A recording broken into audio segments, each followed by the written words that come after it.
పశ్చిమ గోదావరి జిల్లా తణుకు మండలం దువ్వ ప్రాంతంలో భారీ వర్షాలకు నీట మునిగిన పంట పొలాలను పరిశీలిస్తున్నారు రాష్ట్ర మంత్రులు డాక్టర్ నిమ్మల రామానాయుడు, కింజరాపు అచ్చెన్నాయుడు, కొలుసు పార్థసారథి. అనంతరం రైతులతో మాట్లాడి ప్రభుత్వం తరపున అన్ని విధాలా ఆదుకుంటామని హామీ ఇచ్చారు. తణుకు మండలం దువ్వ గ్రామంలో ముంపు గురైన నిర్వాసితులకు 3,000 చొప్పున నగదు, 25 కేజీల బియ్యం, నిత్యావసర వస్తువులు అందజేశారు. రాష్ట్ర మంత్రి కింజరాపు అచ్చెన్నాయుడు, డాక్టర్ నిమ్మల రామానాయుడు, బంగళపూడి అనిత, జిల్లా కలెక్టర్ చంద్రబాటి నాగరాణి, తణుకు ఎమ్మెల్యే ఆరిమిల్ రాధాకృష్ణ.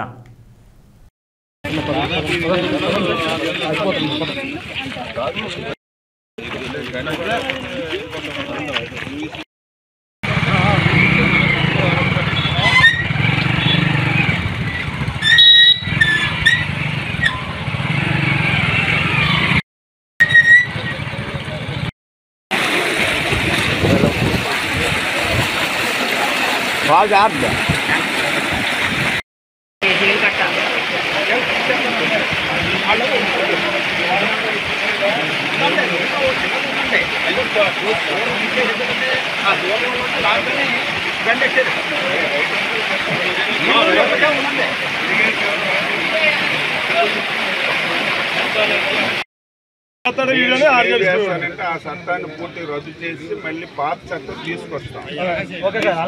కౌలు రైతులకు న్యాయం చేస్తాం.